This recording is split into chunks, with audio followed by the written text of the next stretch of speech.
Thank you to the Canadian people. Thank you to the Canadian truckers. We have achieved a turn in public opinion. This is going to be a big episode. Come on, let's go take a look.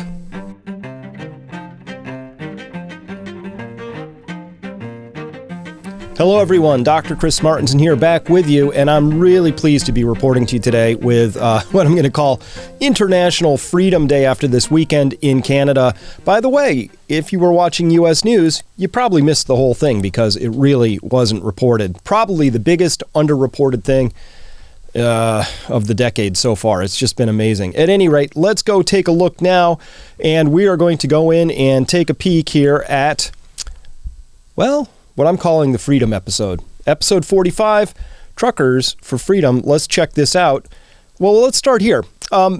First up, the setup is some truckers got together and decided that they wanted to agitate for freedom. And, well, they're tired of the mandates. They're tired of the lockdowns. They're tired of all of the increasing totalitarian controls. And Canada, I really thought, was lost for a while. And then all of a sudden, out of nowhere, Canada became the flashpoint for really turning world opinion. Man, I'm so proud of what's going on up there. Really well done. And this was really broad-based. People talking about everything from not wanting mandates, not wanting vaccines in children, wanting to be free. That's the subtext of this whole thing. It was all about being free. And I really agree with that. And by the way, this was huge. Million and a half people showed up in Ottawa. It's still ongoing. Ottawa, the capital city, is still locked down. Truckers all over the place. As recently as the 29th of January, I still saw people on Twitter trying to claim that there were only 114 trucks involved. This was a 50-kilometer long convoy, and just everybody came in, and it's just huge numbers of people. So what do you do when you see something that big, that large? Well, let's take a look here. This is at the Alberta crossing. So this is the crossing into the United States. And I'll just play this here. Just absolutely a horizon to horizon, trucks everywhere, just absolutely smashed in. Everybody's got their flags out. They're flying them proudly. And the whole border crossing is now just completely shut down for the moment, reminding us all that, of course, we all depend on truckers more than we would ever like to know, maybe on a daily basis, because they bring everything to us. And so this is really an astonishing sight that we're seeing all across Canada, and it is now flashpointed, and we're seeing other trucker convoys being talked about in the United States. They've already started in Italy. We've seen them in Europe and other places. It's catching on. It's very visual, very important. And so let's listen in to Justin Trudeau reporting from his magic bunker here, where he disappeared immediately after finding out the truckers were coming. He self-isolated, and let's listen in. In the past, when I agreed with the goals, when I supported the people expressing their concerns and their issues, Black Lives Matter is an excellent example of that. He just said he supports protests when he agrees with what they're protesting about and the methods by which they protest. So Black Lives Matter, he held out as an example. Let's just remind ourselves what Black Lives Matter protests really look like. This is kind of what they look like. Mostly peaceful. My son. Little fiery. Lots of businesses got burned down. Cars all ruined. The Black Lives Matter protests were anything but peaceful. And here you have Justin Trudeau saying, well, he agrees with the Black Lives Matter protests because he agreed with the way they went about doing it. Black Lives Matter is an excellent example of that. But I have also chosen to not go anywhere near protests that have expressed hateful rhetoric, violence towards fellow citizens, and a disrespect, not just of science, but of the frontline health workers and, quite frankly, the 90% of truckers who have been doing the right thing to keep Canadians safe, to put food on our tables. Canadians know where I stand. This is a moment for responsible leaders to think carefully about where they stand and who they stand with. Please, in the past... Wow.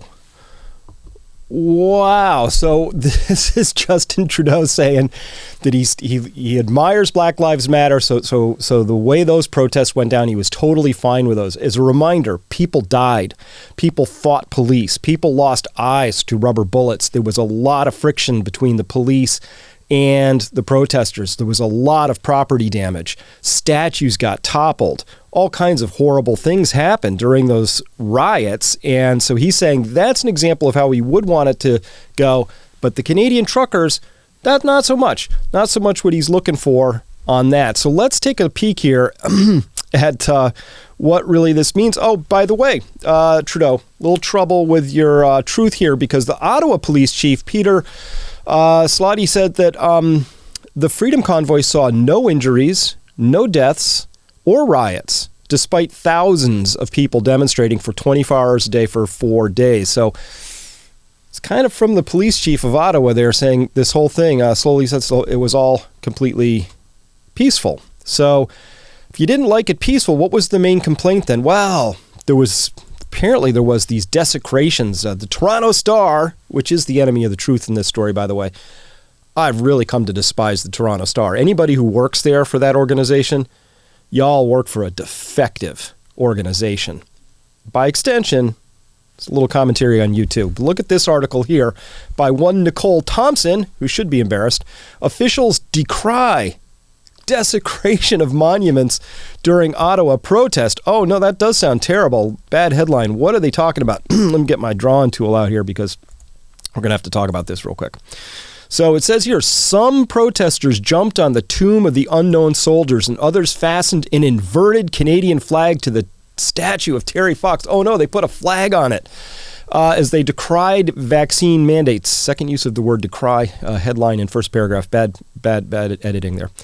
Their actions prompted a chorus of condemnations from public officials and online observers. Oh, man, y'all are getting shamed and slummed because look at all the people against you. Why? How do you know it's true? Because Nicole is telling you it's true. They denounced the desecration of monuments to Canadian heroes by some of the thousands who descended on Ottawa. Oh, my God. I am sickened to see protesters dance on the tomb of the unknown soldier and desecrate the National War Memorial. Generations of Canadians have fought and died for our rights, including free speech, but not this. Those involved should hang their heads in shame, said General Wayne Eyre here, Chief of the Defense Staff. I think, General Wayne, you're going to eat some words here on this. Really unfortunate. So let's take a look at the quick reality here. This is actually a shot of the tomb of the unknown soldier here. Very disrespectful. Look at the way they laid all these gorgeous flowers and wreaths there, and they're standing respectfully by with signs asking people to honor this. Obviously, clearly a great tragedy is befalling that tomb right there. And then this is really shocking. Look at these Canadians defacing that statue of Terry Fox. Look at that, cleaning the ice and snow off of it there, making sure it all looks good. Tell you, I'm just noticing a slight difference between that and what I saw during the Black Lives Matter thing where they toppled the statues and threw them into the ocean and did horrible things to the heads that rolled off. I mean, it's just, at any rate, this attempt to try and cast and demonize all of the protests based on literally the hearsay of a couple of people in this article. This is shameful. This is actually shameful. If you want to talk about where you hang your head in shame, Nicole Thompson of the Toronto Star and General Wayne here, y'all should be hanging your heads in shame. This is a really grotesque attempt and perversion of trying to rewrite what is probably the largest and most peaceful and well-organized protest in all of Canadian history. And meanwhile, this is just how I see it. This is how the Canadian press, if they can find one or two people who are seeming to profess something that's hateful, they're going to ignore all the love and hope on the other side of this. And by the way, we're all smart enough to know that if you are one of these really interested media companies that really wants to tell a tale, you just give $50 to a homeless guy to carry a Nazi flag through, you film it real quick, and then you scurry off, right? And you say that's what the whole thing was about. We all know how this game is played. Come on. So obviously this was a really well-organized, beautiful protest. And by the way, just a reminder on how awful the Toronto Star truly is. How about this headline here by Heather Malik of the Star column this year? The unvaccinated cherish their freedom to harm others. How can we ever forgive them? This is called the othering. there's been a huge push by Canada to other anybody who's not down with the national narrative. And the national narrative is you must get a vaccine, and then you must get another vaccine, then you have to get a booster, and maybe some more boosters, and that's the whole program. That's it. That's the whole program. Despite the fact that things aren't really working out all that well. So let's listen in again. Here's Justin Trudeau earlier, just before he went into his bunker hiding. Here's what he said. This is pretty famous or even infamous at this point. Small fringe minority of people who are on their way to Ottawa or who are holding unacceptable views that they're expressing. A small fringe minority who are holding unacceptable views. I would like to express this fringe majority now because it turns out the majority of Canadians now say it's time to end the COVID restrictions and leave responsibility for isolation to those at risk. So this is the fringe majority now, Justin. It's astonishing that Justin Trudeau can be this out of touch. He feels like a scared little boy. He's clinging to a really outdated view of things. He really just only wants this one thing to come through, which is it has to be all about doing what the government says when they tell you to do it, regardless of the facts or whether it makes sense for you or whether you've already had natural immunity or whether you have a predisposed medical condition whereby you shouldn't be getting this vaccine, or regardless of whether you are under a certain age where the chance of you getting COVID from in any meaningfully bad way is almost zero. They don't care. He doesn't care. He wants you to do this one thing and one thing only. And of course, what are they not doing in Canada? Same as in the United States. No focus on early treatments, no focus on generalized health, no focus on giving people vitamin D or other supplements that could really change the course of this disease for people who are at risk. Now, that's the whole story that's shredding, and you can see now it's clearly a majority of Canadians are in that. So if you're Twitter, though, what do you do if you're Twitter? Because if you're Twitter, you're clearly on the side of government. You're clearly on the side of big government. So you're clearly on the side of Justin Trudeau. This is what you do. Number 6 trending on Twitter this morning was I stand with Trudeau with 4,780 tweets. And coming in just under that, sneaking right under that, though, is Truckers for Freedom 2022 with 158,000 tweets. See the trending order there? That's how Twitter rolls. They made it look smaller, though, because it's 158K might fool some people. 4,780 looks bigger, but there's no comparison here. So obviously that's what you do if you're Twitter. You just play around with the algorithms and you bury stuff and you hide stuff. And we're all used to that by now. Because I think we realize we're up against a systemic, big media, big government, big narrative approach that has a point of view. And that point of view doesn't include the little people. Obviously. So, CBC, Canada. CBC even went so far in this horrid example here to suggest that Russia was behind fueling the whole Canadian thing. So, Russia? There's lame, and then there's that. That's just ridiculously lame. So anytime I hear somebody trot out the "but Russia" story, I just know that they're like stuck many, many years ago in an old narrative that's so played out that it's just that horse is dead. And yet they beat it. So good job on that, CBC. What a horrid outfit. At any rate, guess what? There's no mandate support in the UK either. This comes from a recent survey they conducted over there in the UK, and they asked the question, hey, do you support mandatory vaccines broken down by ethnicities? So you got your whites, blacks, Africans, Caribbean, Black British, Asian, mixed, multiple ethnic groups, or other.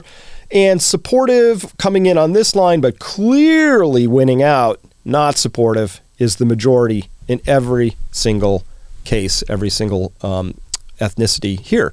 So it's pretty clear that there is no mandate support for vaccines if this has to be just about vaccines. But again, this isn't about vaccines.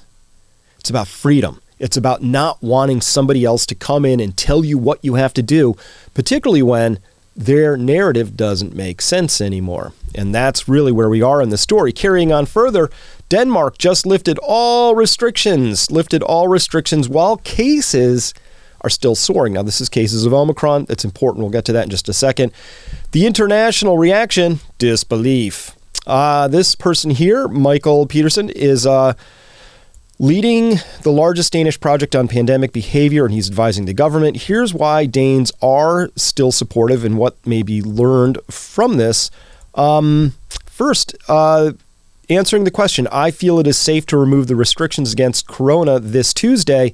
Vast majority agree with this. And a much, much smaller number of people disagree, and a few people are unsure. So what's that, about 4% there are saying, yep, totally in support. So that's a clear majority. Now, why is that? That's because we're all starting to have this same common experience. You know somebody who's had Omicron. I've had Omicron. We have all, it's just everywhere now. And so the experience is, here are the first waves we went through where you see hospitalizations, deaths, ICUs, everything going in lockstep. Now, we have cases exploding, actually way off the chart.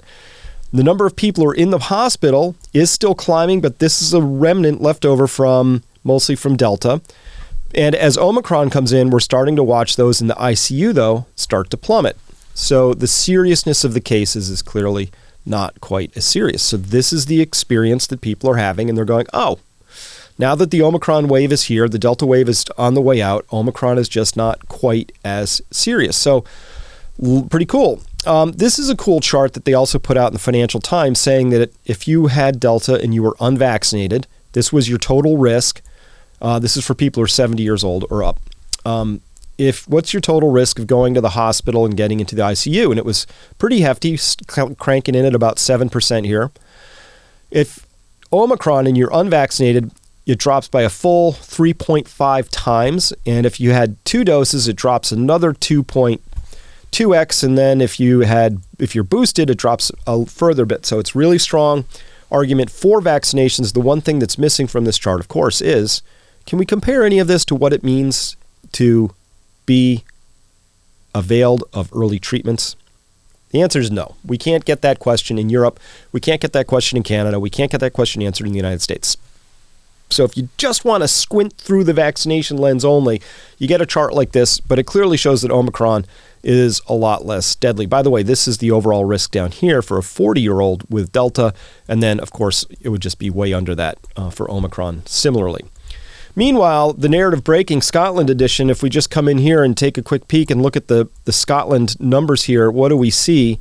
Well, here we're looking at deaths versus vaccination status, and what's kind of cool to see here, for an unvaccinated person, these are all in cases, or in this case, deaths per 100,000. So it's all normalized. So don't worry about how many people are vaccinated versus unvaccinated, because the rate per 100,000 will adjust that for you. So all we have to do is compare how many people goes down from this week in December, the next week in December, the next week in December, and finally into this first week in January here.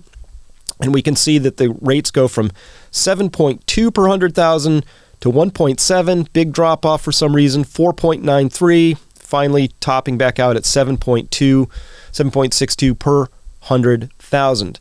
Now, what if you'd had 1 dose? Well, you were a little bit lower in this week, you were a lot higher in this week, you were a lot lower in this week, and you were about the same in this week. So numbers are bouncing around a bit. What if you had 2 doses, though, over that same time period? Well, you started about the same as the unvaccinated. Here you were a lot higher than the unvaccinated. Here you were a lot higher than the unvaccinated. And here you were higher than the unvaccinated. So 2 doses clearly was not only not conferring a benefit for deaths, but was actually conferring a disadvantage. Clearly showing in, though, as having an advantage was boosted or 3 doses. You can see these numbers are all a lot lower. Now, the only problem with this, again, we can't compare this to people who are getting early treatment because they don't do that here in Scotland. Second thing we can't do is we can't understand the time value of this. How long will that 3rd booster look like that before the 3rd booster slides into making things worse again? Or does it? We don't know the answer to that. Same thing when we look at the cases going into hospitalizations here per 100,000 again.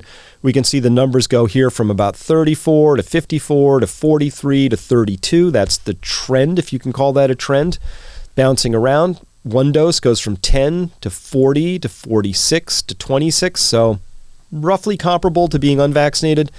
Here the numbers are 25 to 41 to 61 to 45. So those last 2 weeks, not doing as well as the unvaccinated, again in the 2-dose category.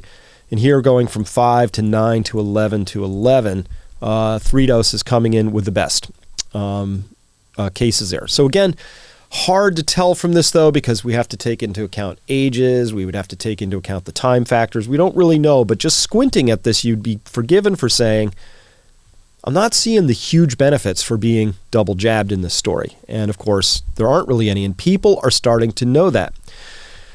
The other thing that people are starting to notice is, for example, comparing Hungary to Austria. Austria had 8 weeks of lockdown, some of the most restrictive policies in all of Europe.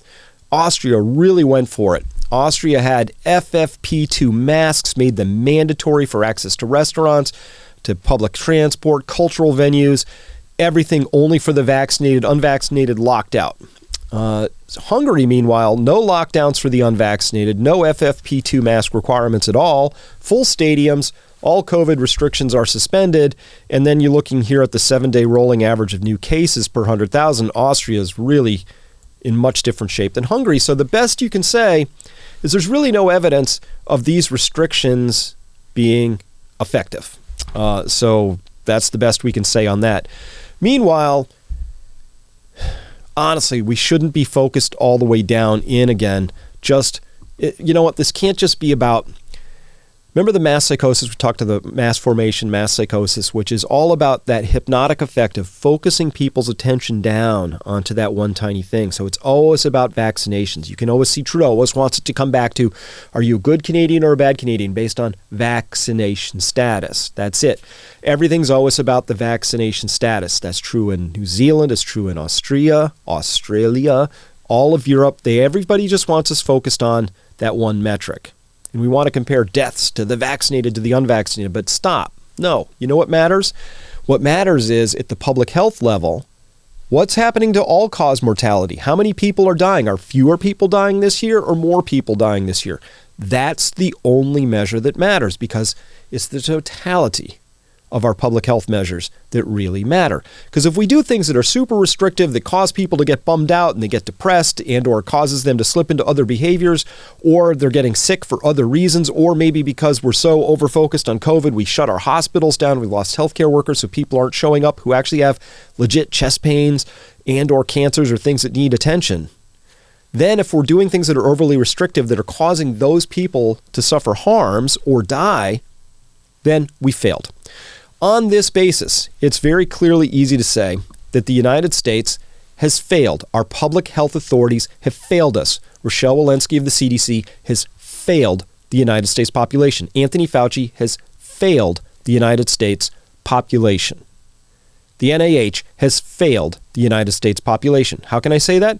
Because we look here at all cause excess mortality, not COVID cause, all cause. So this is any reason people are dying, and we're comparing, looking here at excess deaths by year. So in the year 2020, there were 411,589 deaths above what would have been expected.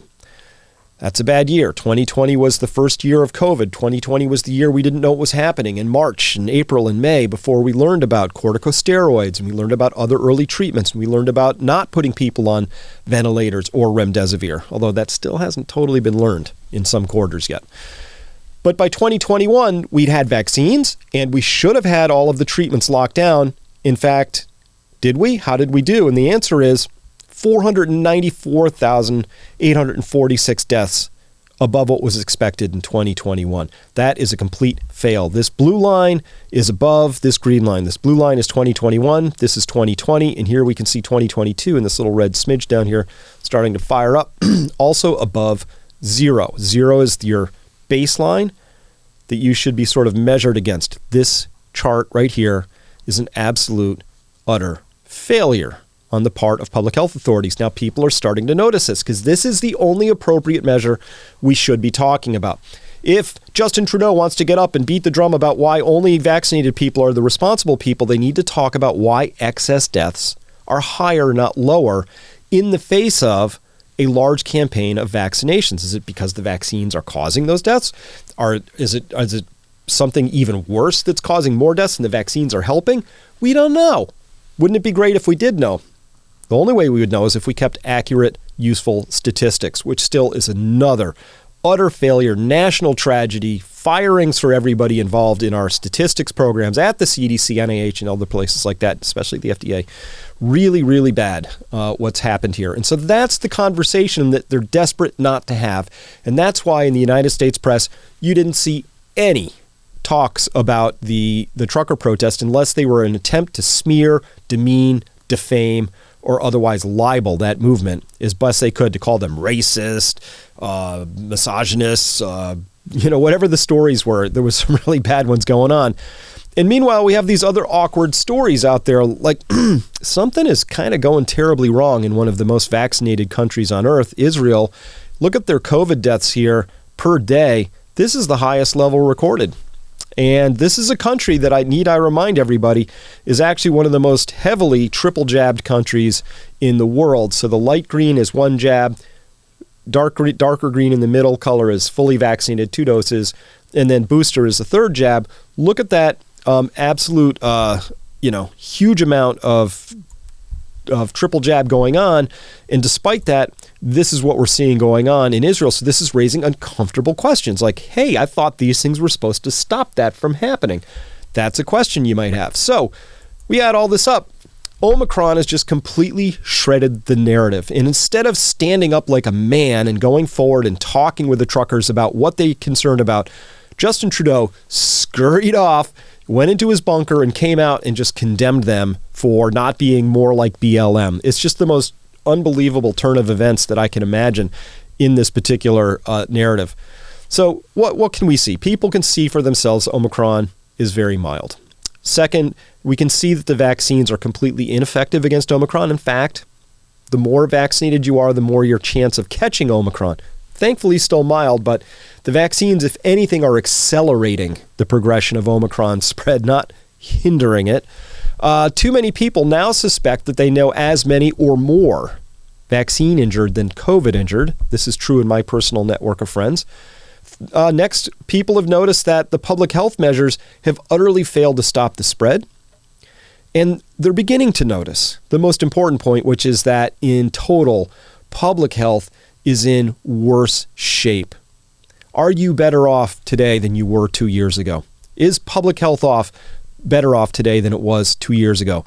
And the answer is no. So, in other words, go truckers, go. I'm hugely in support of us finally having this larger conversation where we, the people, come together and we go, listen, what do we want in this story? I am not willing to sacrifice my freedom for a little bit of temporary safety. I am not willing to give up freedom to a bunch of faceless bureaucrats who have proven utterly inept at engineering a better outcome for the people they ostensibly oversee. I am tired of watching public health authorities get angry at the little people for not following exactly what they say, even when what they say is nonsensical, even though it's highly debatable, even though it's sometimes flat out wrong. They've been wrong about masks. They've been wrong about herd immunity. They've been wrong about the spread. They've been wrong about how to treat children through this whole thing. They've been absolutely wrong about how they've gone about shutting down small and medium-sized businesses in favor of big business. All of that's been absolutely the wrong things to do. And so people rise up. All these Canadian truckers, plus a lot of other Canadians, show up. They show up in Ottawa. They want to be heard. And their prime minister scurries off to his bunker and comes out and says, well, if only it was more like Black Lives Matter protests, then I could be for it because I agree with those. Right? Hey, Justin, a majority of your country no longer believes in your policies. Have a conversation. Be a man. Give it a try. What could go wrong? All right. That's all I have for you today here on this part. By the way, we got a big part 2 coming up over at Peak Prosperity. We have to talk about these monsters that we're up against right now because they're in our midst and the narrative is really crumbling. And the question is not just what are they going to do as their narrative crumbles. So we're seeing Justin Trudeau double down, triple down, quadruple down, and all of that. But we are going to have to figure out what they might do as they sort of triple down on their story. But more importantly, what other stories have they gotten wrong? And there's some big ones out there. And these are around our economy. These are around our energy policies, things like that. So this is what we're going to talk about in part 2. Come on by and check that out if you want. Otherwise, hey, been great being back here with you today. We'll see you next time.